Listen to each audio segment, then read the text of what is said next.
اب آپ دیکھیں کہ آج کل کے جو بچے ہیں وہ شادی کرنا چاہتے ہیں ایسی لڑکیوں کے ساتھ جو کمپیٹیبل ہوں، ذہین ہوں. یعنی ایک وقت تھا نا کہ لوگوں کہتے کہ جاب والی ہو، ایک وقت تھا کہ لوگ کہتے تھے بس خوبصورت ہو اور لڑکی جو ہے نا بس گھریلو ہو، کچھ پکانا آتا ہو، پہننا آتا ہو، فلاں فلاں. اب لڑکوں کا ایک اور ہی سٹائل ہے، وہ کہتے ہیں کہ نہیں، وہ ہمارے ساتھ چل سکتی ہو، ہماری بات سمجھتی ہو، وہ ایسی اور ایسی ہو. ریلیشن شپ میں سب سے زیادہ کمیونیکیشن امپورٹنٹ ہوتی ہے، لیکن بہت دفعہ ہماری کمیونیکیشن ڈس فنکشنل ہوتی ہے، صحیح نہیں ہوتی. ہم کچھ کہہ رہے ہوتے ہیں، دوسرا کچھ اور بنا لیتا ہے اس کو، کبھی سنتے نہیں، کبھی سن کے اس کو مذاق اڑانے لگتے ہیں، کبھی کچھ کرتے ہیں. تو میں صرف چند ایک باتیں کروں گی. بات چیت کا، کمیونیکیشن کا وہ کون سا انداز ہے کہ جس سے تعلقات خراب ہوتے ہیں، تاکہ ہم ان چیزوں کو اوائڈ کریں اور ہمارے تعلقات زیادہ بہتر ہوں. سب سے پہلی بات، غور سے نہ سننا. غور سے نہ سننا. جب کوئی ہم سے بات کر رہا ہے، ہسبینڈ بات کر رہا ہے، ہم کہ ہاں ہاں ہاں، ہم کچن میں لگے رہے اپنے اپنے کا. نبی صلی اللہ علیہ وسلم کا طریقہ کیا تھا کہ جب کوئی آپ سے بات کرتا تو آپ پوری طرح اس کی طرف متوجہ ہو جاتے تھے، اپنے پورے جسم کے ساتھ اس کی طرف متوجہ ہو جاتے. صرف اگر اس ایک سنت پر عمل کر لیا جائے کہ جس سے بچہ اسکول سے آیا مثلاً بھاگتا ہوا یا سو کے اٹھا ہے، ماں سب کام چھوڑ دے، ڈراپ ایوری تھنگ اور اس کو گلے لگا لے. اتنی سی توجہ ملنے کے بعد اس کا سیر و خون بڑھ جاتا ہے، پھر وہ خود ہی بھاگتا پھرتا ہے. اس وقت ہم پرواہ نہیں کرتے کون آیا کون گیا، کیا کہتا کیا نہیں کہتا. اچھا اس کے بعد کیا ہوتا ہے کہ ہم کیوں نہیں کہتے؟ کیونکہ ہمارے مائنڈ میں کچھ اور چل رہا ہوتا ہے. اب جو باہر سے آیا ایک شخص اور اس نے گھر والے کا رویہ دیکھا، موڈ آف ہے، اس کا بھی آف ہو جاتا، بات ختم. اب پہل کون کرے؟ اب وہ شروع اتنی سی بات سے ہی ہوتا ہے، یا نہ سننے کی وجہ سے ہوتا ہے، یا کوئی بول رہا ہے اور اس کی بات یعنی کہ پسند نہیں آئی تو کمرے سے بندہ نکل جائے. تو ہمیں اس سنت پر عمل کرنے کی ضرورت ہے کہ ہم واقعی اچھے لسنر بنے، نہ صرف ایک ہسبینڈ کے ساتھ بلکہ بچوں کے ساتھ. تو آپ دیکھیں کہ بہت سے کانفلکٹس ریزالو ہو جائیں گے. ہم دوسرے کا پوائنٹ آف ویو سمجھنا نہیں چاہتے، ہم آدھے میں ہی بات پکڑ لیتے ہیں. ہاں ہاں، کیونکہ وہ کوئی assumptions ہوتے ہیں ہمارے، اس لیے کہا ہوگا. اور بعض اوقات بات وہ نہیں ہوتی، کچھ اور ہوتی. مثلاً شوہر کہتا ہے بیوی کو کہ تم جب بات کرتی شکایت کرتی. تو اب یہ ہے کہ اسے پتا ہے کہ میں گھر جاؤں گا، بیوی بچوں کی باتیں کرے گی یا ہمسائے کی یا ساس کی یا کسی کی، تو وہ مینٹل بلاک کر لیتا ہے، غیر حاضر ہو جاتا ہے دماغ سے. خود موجود ہوتا ہے لیکن غیر حاضر ہو جاتا ہے. اب وہ جب سنتا ہی نہیں تو نتیجہ کیا ہوتا ہے؟ بیوی بھی وہی باتیں بار بار کیے جاتی ہے، بار بار کیے جاتی ہے. اب وہ دونوں طرف ایک کھچاؤ آنے لگتا ہے.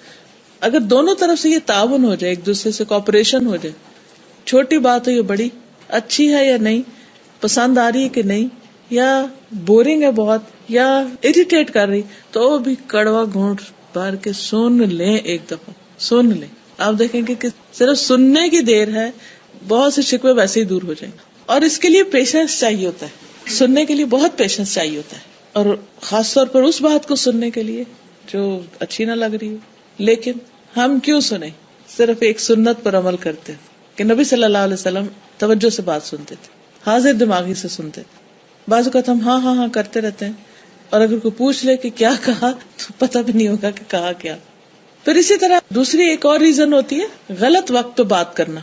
ایک شخص کو بھوک لگی، وہ کھانے کے انتظار میں بیٹھا اور ہم اس کو کوئی قصہ سنانے بیٹھ جاتے ہیں یا خود فون پہ باتیں کرنا شروع کر دیتے. اب وہ دوسرے کا بھی پیشنس کا ایک حد ہوتی. تو ایسے مواقع پر بھی چھوٹا سا واقعہ ہوتا ہے اور وہ اتنا بڑا بن جاتا ہے، پھر اتنا فساد پھیل جاتا ہے.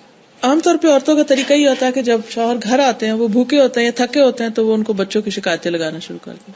آج یہ اسکول نہیں گیا، آج اس نے یہ کر دیا، آج نے توڑ دیا، آج فلاں چلا گیا. کیونکہ دونوں کا کامن انٹرسٹ بچے ہوتے ہیں. اب ہم بچوں کی اچھی بات تو کم ہی کرتے، جو ہمارے دل میں پریشانی ہوتی ہے ہم کہتے ہیں بس جلدی سے اس کو سنا دو.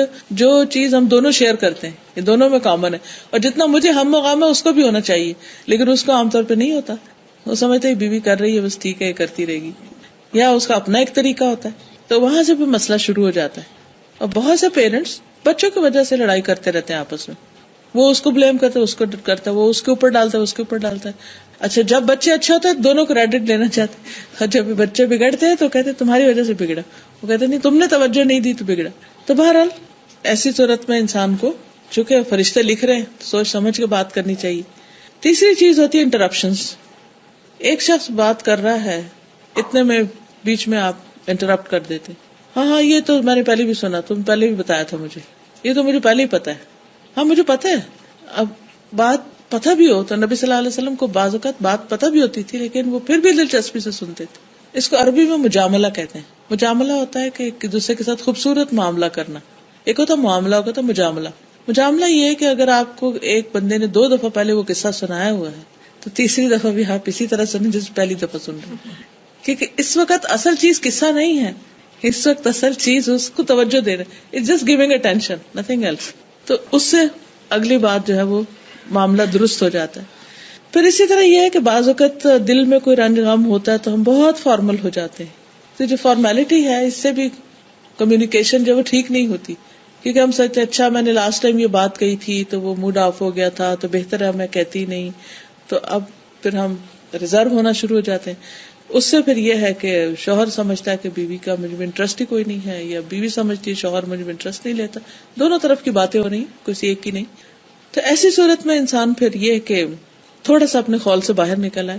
کسی کو تو سیکریفائس کرنی ہے, جو سیکریفائس کرتا ہے اس کا ہمیشہ اخلاقی طور پر زیادہ بہتر رہتا ہے, وہ اس کا پلہ بھاری ہوتا ہے. پرسوں میرے پاس ایک کافی پرانی دوست آئی ہوئی تھی تو وہ کہنے لگی کہ میں, اس کی ایک فرینڈ ہے آگے, ان کے ہسبینڈ جو ہے وہ ڈاکٹر ہے, تو یہ چیک اپ کے لیے گئی تو انہوں نے وائف کا ذکر کیا. تو وہ ڈاکٹر صاحب جو تھے وہ اپنی وائف کی بہت دیر تک تعریف کرتے رہے. تو یہ باہر نکلی تو انہوں نے کہا کہ آج میں نے تمہارا ایک فین دیکھا ہے. کیا مطلب تمہارا؟ میرا کون فین ہے؟ کہتے اس نے تو 15 منٹ تمہاری تعریفیں کی. کیا مطلب؟ کون فین اور کس نے تعریفیں؟ کہ تمہارے ہسبینڈ نے. اب اس کو یقین نہیں آ رہا تھا کہ میرا ہسبینڈ اتنی تعریف کر سکتا ہے. اچھا کس بات پہ؟ کہ فلاں بات پہ, فلاں بات پہ, فلاں بات. تو بعض اوقات ہمارے اچھے رویے ان کو لوگ سامنے نہیں مانتے لیکن پیچھے ضرور اس کی تعریف کرتے, کہ جو اچھی چیز ہوتی ہے وہ اچھی ہوتی ہے. اگر کوئی وقتی طور پہ اس کو نہیں بھی مان رہا تو وہ ضائع نہیں جائے گی, وہ اچھی ہوگی. اچھا اب آپ دیکھیے کہ اس وقت کا انتظار کون کرے؟ ہمیں تو ابھی چاہیے, انسٹنٹ چاہیے, فوراً چاہیے. تو دیکھیے کہ ایک ٹھیک ہے کبھی فوراً بھی مل جاتی ہے, کبھی تھوڑا ٹائم میں ملتی ہے, اور کبھی مرنے کے بعد. اور جو مرنے کے بعد کی تعریف ہے وہ اصل میں انسان کو فائدہ دیتی ہے, کہ کوئی انسانوں کی گواہیاں ہوتی ہیں مردے کے حق میں, اور جس کے حق میں اس کے نیبرز کی اچھی گواہیاں ہوں, لوگوں کی اچھی گواہیاں ہوں, اس کا بیڑا پار ہے. تو اس لیے ہمیں یہ دیکھنا چاہیے کہ how we make other people feel about اس, ہم ان کو فیل کیسے کرواتے ہیں. کیونکہ بعض اوقات ہم سب کچھ لا کے بھی دے رہے ہوتے, سب کر رہے ہوتے ہیں, کھانا بھی پکا رہے ہیں, سارے کام کریں, بٹ ہم دوسرے کو خوش نہیں کرتے. اب اس کا کیا نتیجہ ہوتا ہے کہ وہ ساری محنت کی کرائی, ساری محنت ضائع ہو جاتی. اور اس کا واحد طریقہ یہ کہ امپورٹنس دینا, کیونکہ کچھ لوگوں کو زیادہ اٹینشن چاہیے ہوتی, کچھ کو کم, کچھ کو بھوک زیادہ لگتی ہے, کسی کو محبت زیادہ چاہیے, کسی کو کچھ اور. اپنے گھر میں بھی آپ نے دیکھو گا نا, کوئی بچے کو جلدی سونے کی عادت ہے, اس کو نیند چاہیے, اس کی نیند پوری ہونی چاہیے, اسے کھانا ملے کہ نہ. دوسرے کو نیند کی کوئی پرواہ نہیں, وہ کبھی سوئے گا لیکن اس کو کھانا چاہیے. کہ تو کسی کو کچھ چاہیے تو ایک دوسرے کا مزاج سمجھنا بہت ضروری ہوتا ہے. پھر اسی طرح یہ ہے کہ بعض اوقات ہم غیر مفید قسم کی باتیں بھی کرتے ہیں, دوسرے کے انٹرسٹ کی نہیں ہوتی. تو ہم میں سے ہر ایک کو, جس کے ساتھ بھی ہم رہتے ہیں, چاہے بہن بھائی ہو چاہے کوئی بھی ہو, ہمیں یہ دیکھنا چاہیے کہ اس کی کیا ڈیمانڈ ہے, وہ کیا چاہتا ہے. تو اگر آپ کسی کی ڈیمانڈ پوری کر دیتے ہیں تو انشاءاللہ آپ کو بھی جواب میں, رسپانس میں آپ کی ڈیمانڈ جو ہے وہ پوری ہو جائے گی. اور پھر یہ ہے کہ بعض اوقات ہم چیخنا چلانا شروع کر دیتے ہیں. چیخنے چلانے سے چیزیں کبھی ٹھیک نہیں ہوتی, وقتی طور پر وہ شور سے ہر چیز دب جاتی ہے لیکن وہ ختم نہیں ہوتی. بعض لوگوں کا بلیمنگ ایٹیٹیوڈ ہوتا ہے, وہ بات کرتے ہیں تو وہ ٹانٹ کرتے ہیں, وہ ہر وقت اس طرح بات کریں گے جیسے دوسرے کو یہ ظاہر کرانا کہ تم تو ہو ہی غلط. چھوٹی سی بھی بات ہوگی نا تو وہ جو ٹون ہوتی ہے وہ دوسرے کو بہت زیادہ ہرٹ کرتی. پھر وہ ٹون بعض اوقات زیادہ ہوتے ہوتے بدتمیزی اور بے احترامی پہ آ جاتی ہے. چونکہ ہمیں پتہ ہے ہمیں ساری زندگی ان کے ساتھ رہنا ہے, اس لیے اگر وقتی طور پہ تھوڑا سا بھی کنٹرول کر لیا جائے تو بہت سی چیزوں میں فائدہ ہو سکتا ہے. تو اچھے تعلقات کے لیے, اچھے ریلیشن شپس کے لیے ضروری ہے کہ نمبر 1 اللہ کا تقویٰ ہو, اللہ کا ڈر ہو, اللہ سبحانہ و تعالیٰ کے لیے ہم دوسروں کے ساتھ اچھا کریں, سیکریفائس کریں. دوسری چیز یہ ہے کہ انسان اپنے اس تعلق کو بہت قیمتی سمجھے, اس کی قدر کرے, اسے خراب ہونے سے بچائے, بگڑنے سے بچائے. اور اس کے لیے ضروری ہے کہ کمیونیکیشن اچھی ہو, اپنی زبان کی حفاظت ہو, اور پھر صرف یہ کہ وربل کمیونیکیشن نہیں بلکہ پوری باڈی لینگویج جو ہے وہ پازیٹیو ہو, یعنی انسان سے پازیٹیو وائبز آنی چاہیے دوسرے کے لیے, اور وہ اسی وقت پازیٹیو ہو سکتا ہے جب انسان دوسروں کی غلطیاں معاف کر دے اور ان کے بارے میں اچھی سوچ رکھتا ہو. سبحانک اللہم وبحمدک نشہد ان لا الہ الا انت نستغفرک ونتوب الیک. والسلام علیکم ورحمۃ اللہ وبرکاتہ.